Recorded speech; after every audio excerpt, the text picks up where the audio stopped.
Hello टेंथियंस, welcome. तो आज हम पढ़ने वाले हैं तुम्हारे मैथ्स का chapter 1, that is real number. तो चलो देखते हैं रियल नंबर होता क्या है, कुछ तुम्हारा नाइन्थ का रिवाइज भी कर लेते हैं। तो रियल नंबर होता है irrational number plus rational numbers का सम। यानी तुम कहो तो रियल नंबर में रेशनल और इरेशनल बोथ नंबर्स आते हैं।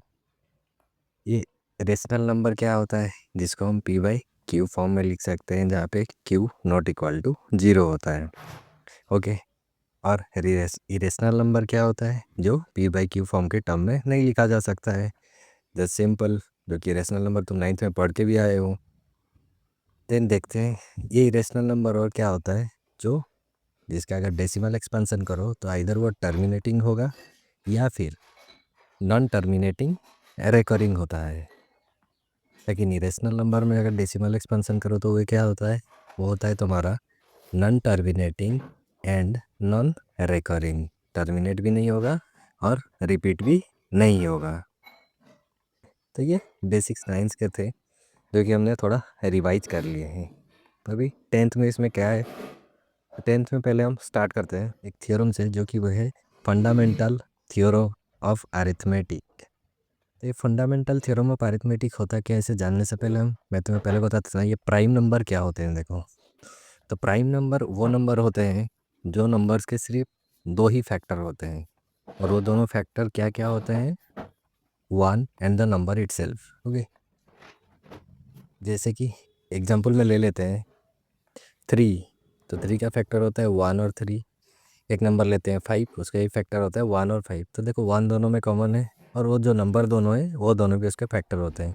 तो ये दोनों हमारे बन गए प्राइम नंबर्स। तो प्राइम नंबर का बेसिक आइडिया तुम्हें मिल गया है। चलो अब देखते हैं ये जो मैंने लिखा था फंडामेंटल थ्योरम ऑफ अरिथमेटिक्स, ये थ्योरम कहता क्या है। ठीक है, तो फंडामेंटल थ्योरम ऑफ अरिथमेटिक कहता है every composite number can be expressed as the product of primes and this factorization is unique. मतलब ये हर नंबर्स के लिए सेम नहीं होते हैं। ओके, एक नंबर के लिए एक ही प्राइम फैक्टराइजेशन होता है। And apart from this order which the prime factors can occur, मतलब ऑर्डर में चेंजेस हो सकते हैं, लेकिन प्राइम फैक्टराइजेशन जो निकलेगा वो यूनिक ही होगा। चलो एक एग्जांपल लेके तुम अच्छे से समझा देता हूँ। Late consider a number 360। इसका अगर प्राइम फैक्टराइजेशन करोगे तो क्या करो, नंबर को देखो, पहले इसे 2 से डिवाइड करोगे, 2 से डिवाइड करोगे तो आएगा 180। अगेन 2 से करोगे तो ये निकल के आएगा 90। फिर 2 से करोगे तो ये होगा 45। अब ये 3 से होगा, 2 से नहीं होगा। 3 से कैंसिल आउट करोगे ये होगा 15 टाइम्स। फिर 3 से करोगे तो फिर 5 निकल के आएगा। 5 से करोगे तो फिर 1 हो जाएगा। तो इसका प्राइम फैक्टरेशन क्या निकल के आएगा, देखो 360 इक्वल टू 2 इंटू 3 इंटू 5, जो कि पावर में लिखोगे 2 to the power 3 into 3 to the power 2 into 5। ये जो नंबर निकल के आया ये इसके लिए 360 के लिए यूनिक है। लेकिन इसमें सिर्फ तुम इसका ऑर्डर चाहे तो चेंज हो सकता है या फिर इधर उधर हो सकता है, लेकिन नंबर ही रहेगा। ठीक है, देखिए इसका ऑर्डर मैं ऐसे भी लिख सकता हूँ 3² इंटू 5 इंटू 2 का क्यूब, या फिर 5 इंटू 3² इंटू 2 का क्यूब। तो देखो ऑर्डर इधर उधर होने से भी जब इसको मल्टीप्लाई करोगे तो वो 360 ही मिलेगा। मतलब 360 के लिए 2 क्यूब 3² और 5 यूनिक है। यही है तुम्हारा fundamental theorem of arithmetic. Okay, then एक एग्जांपल कर लेते हैं जो कि बेस है फंडामेंटल थ्योरम ऑफ अरिथमेटिक में, जो तुम्हारे एग्जाम्स में भी आते हैं। तो क्वेश्चन है consider a number 4 to the power n where n is any natural number, then check whether there is any value for n for which 4 to the power n ends with the digit 0। चलो इसे prove करके देखते हैं। तो देखो, अगर कोई भी नंबर अगर उसका डिजिट 0 से एंड होता है तो उसमें उसका फैक्टर में 5 होना ज़रूरी है। ठीक है, a number to end with the digit 0 it must have 5 as its factor. Okay, जैसे एक एग्जांपल लेके तुम्हें बता देता हूँ। मान लो एक नंबर ले लेता हूँ 10, छोटा नंबर, देखो 0 से एंड हो रहा है तो इसका प्राइम फैक्टर 2 इंटू 5 है। 20, इसका प्राइम फैक्टर सुन करोगे 2 × 2 × 5, तो देखो दोनों में 5 कॉमन है, ठीक है। तो मतलब जब डिजिट 0 से एंड हो रहा है उसमें 5 होना ही चाहिए। चलो अब 4 to the power n का प्राइम फैक्टरेशन करके देखते हैं। 4 to the power 4 को कैसे मैं लिख सकता हूँ, देखो 4 to the power n में 4 को लिख सकता हूँ 2 के स्क्वायर का, देन पावर n, तो ये बन जाएगा 2 × 2 to the power n। And आज पर the fundamental theorem of arithmetic you can say that 4 to the power n के लिए ये जो प्राइम फैक्टरेशन हुआ ये यूनिक है, इसके अलावा तो और कुछ हो ही नहीं सकता। एंड आज दिस प्राइम फैक्टराइजेशन जो कि 4 to the power n का हमने किया है, इसमें 5 नहीं है, it does not contains 5 as its factor. Okay, so this 4 to the power n can never end with the digit 0। चलो अब तो मैं बताता हूँ HCF और LCM ये कैसे निकालते हैं।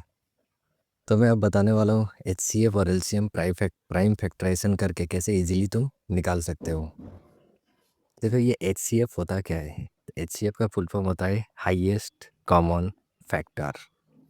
चलो कंसीडर कर लेते हैं दो नंबर 60 और 75। पहले 60 का प्राइम फैक्टराइजेशन कर लेते हैं।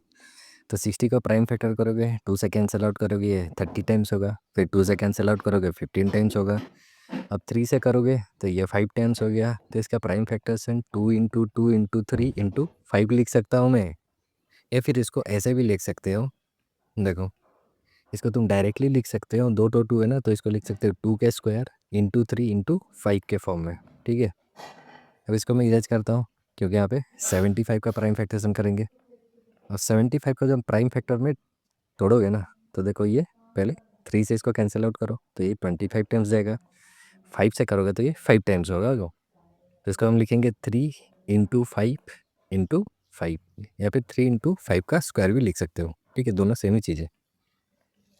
चलो इसका हम HCF निकालते हैं। देखो कॉमन क्या क्या है, 3 कॉमन है और 5 कॉमन है, ठीक है। फैक्टर निकाल लिए, कॉमन देख लिए, तो HCF ऑफ 60 एंड 75 ईच। देखो जो कॉमन है ना उसमें जो लोवेस्ट पावर है उसमें लाओ, तो 3 का दोनों में पावर 3 का पावर 1 ही है तो उसे ले आओ। अब 5 में देखो नीचे 2 5 है, ऊपर एक 5 है, तो एक ही 5 को लेके आओ।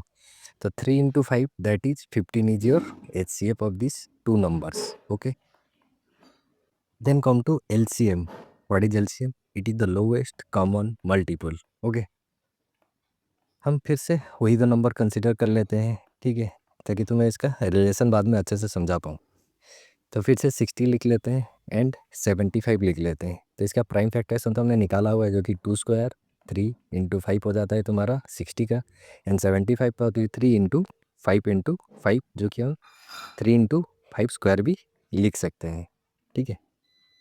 अब जब LCM निकालेंगे ना, तो LCM ऑफ 60 एंड 75 ये कैसे निकलेगा, देखो इसमें जो कॉमन है वो तो आएगा, फिर जो कॉमन नहीं है उस वो भी आएगा। वो क्या देख के लोगे, हाईएस्ट पावर सब लाओगे। जैसे देखो यहाँ पे 2 स्क्वायर और किसी में नहीं है, 2 स्क्वायर तो आएगा, तो पहले 2 के स्क्वायर का लिखो। अब कॉमन में देखो 3 कॉमन है, उसका हाईएस्ट पावर 1 है, वो आ गया। 5 में हाईएस्ट पावर है 5 का स्क्वायर, वो भी आ गया, ठीक है। अब इसको मल्टीप्लाई कर दो, 25 × 4 दैट इज 100 एंड 3 जा 300 बन जाएगा, ठीक है। तो ये तुम्हारा 300 बन गया LCM, और HCF आया था 15। ओके, तो और एक रिलेशन तुम्हारा है, चलो ये उसको सेटिस्फाई करता है कि नहीं देख लेते हैं। तो रिलेशन क्या बोलता है, HCF × LCM that is equal to product of two numbers. Okay, ये रूल को याद रखा रहना, ये रूल से हमेशा क्वेश्चंस बनते हैं, इवन बोर्ड में हर साल क्वेश्चन बनता है इससे, ठीक है। तो HCF हमारा कितना निकल के आया था, 60 एंड 75 का 15 निकल के आया था। तो नंबर 2 लिख लेता हूँ, 60 75 का हमने HCF कितना निकाला था 15, LCM निकाला था 300। तो देखो 15 × 300 करोगे तो इसका प्रोडक्ट आएगा 4500, एंड जब प्रोडक्ट दो को मल्टीप्लाई करोगे दैट इज 60 × 75, तो इसको भी मल्टीप्लाई करोगे तो ये भी आएगा 4500। तो देखो ये सेटिस्फाई कर रहा है, HCF × LCM that is product of two numbers. Okay, तो ये हमेशा सेटिस्फाई करता है।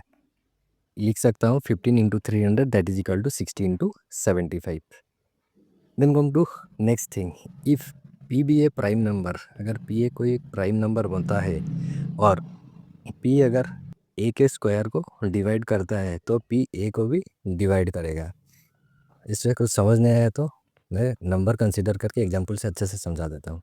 मान लो पी को ये प्राइम नंबर होता है तो 3 ले लेते हैं एंड ए को हम 6 ले लेते हैं, ठीक है। तो बोल रहे अगर पी ए स्क्वायर को डिवाइड करेगा, ए स्क्वायर मतलब 6 का स्क्वायर वो होता है 36, तो 36 को 3 डिवाइड करता है ऑब्वियसली, 3 12 या 36 होता है, देखो कंप्लीटली डिवाइड हो गया। तो बोल रहे जो 3 है अब वो ए को भी डिवाइड करेगा, तो ये हमारा 6 होता है, तो 3 ऑब्वियसली 6 को भी डिवाइड कर सकता है, जो कि 3 2 जा 6 बनता है। ओके, तो देखो ये जो मैंने प्रूव करके दिखाया, ये स्टेटमेंट में वही बोला था, अगर पी ए स्क्वायर को डिवाइड कर लेता है तो पी ए को भी डिवाइड करेगा, ठीक है। अब चलो इसके बेसिस में एक प्रूफ बताते हैं, जो प्रूफ तुम्हारे बोर्ड्स में आते हैं, स्कूल के एग्जाम में आता है, और हर बोर्ड में आता है, आगे बोर्ड में आता भी रहेगा, ठीक है। The question is proof that root two is an irrational number. तो इसको कैसे प्रूव करते हैं, इसको हम हमेशा कॉन्ट्राडिक्शन से प्रूव करते हैं। तो कॉन्ट्राडिक्शन क्या होगा, उसने कहा है रूट टू इरेशनल नंबर है, तो हम इसको रेशनल नंबर लेके प्रूव करेंगे। तो हम मान लेते हैं let root two is a rational number. हमने भी पढ़ा है जो रेशनल नंबर होता है हम उसे पी बाई क्यू फॉर्म में लिख सकते हैं। तो root two is equal to p by q लिखो, जहाँ पे p and q are coprimes and q not equal to 0। तो ये को प्राइम क्या होता है, मतलब पी क्यू के सिर्फ एक ही फैक्टर होंगे, कॉमन फैक्टर, दैट इज 1, 1 के अलावा और कोई भी फैक्टर नहीं हो सकता है, ठीक है। अब बोथ साइड स्क्वायरिंग करो तो रूट टू का स्क्वायर होगा, इधर पी बाई क्यू का स्क्वायर हो जाएगा, ठीक है। यहाँ पे लिख दो squaring on both sides, then root two का स्क्वायर 2 हो जाएगा, ये p square by q square हो जाएगा। अब क्यू स्क्वायर 2 के साथ मल्टीप्लाई होगा तो 2 q square that is equal to p square. तो देखो अभी जो मैंने प्रूव किया था ये वही हो गया, मतलब 2 divides p square and 2 also divides p also, and let p is equal to 2 k, जहाँ पे फॉर विच के इज एनी इंटीजर, ठीक है।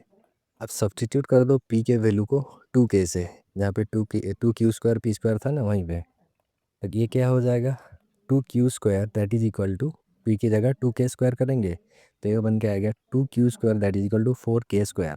तो क्यू स्क्वायर बन जाएगा तुम्हारा 2 के स्क्वायर। तो यहाँ पे फिर से देखो मैं बोल सकता हूँ 2 divides Q square and 2 also divides Q. मैंने देखा था 2 पी को डिवाइड कर रहा है, अब दिखा 2 क्यू को भी डिवाइड कर रहा है, इसका मतलब क्या है 2 पी एंड क्यू दोनों का एक कॉमन फैक्टर है। 2 is the common factor of both P and Q, but it contradicts our assumption that PQ are co-primes, जहाँ पे हमने कहा था PQ का सिर्फ एक ही फैक्टर होगा वो 1, लेकिन यहाँ पे 2 और एक फैक्टर आ जा रहा है, तो हमारा assumption को ये क्या कर रहा है, कॉन्ट्राडिक्ट कर रहा है, और हमारा assumption रॉन्ग हो जाता है यहाँ पे। So our assumption is wrong and root 2 is an irrational number proof हो गया है, ठीक है। ये प्रूफ बहुत ही इंपॉर्टेंट है, रूट 2 रूट 3 रूट 5 रूट 7 ये सब सेम ही प्रूफ होते हैं, ठीक है, इसमें कुछ अलग नहीं है। Then come to another proof, ये बोल रहा है proof that 5 minus root 3 is irrational. चलो इसको भी कॉन्ट्राडिक्शन से ही प्रूव कर लेते हैं।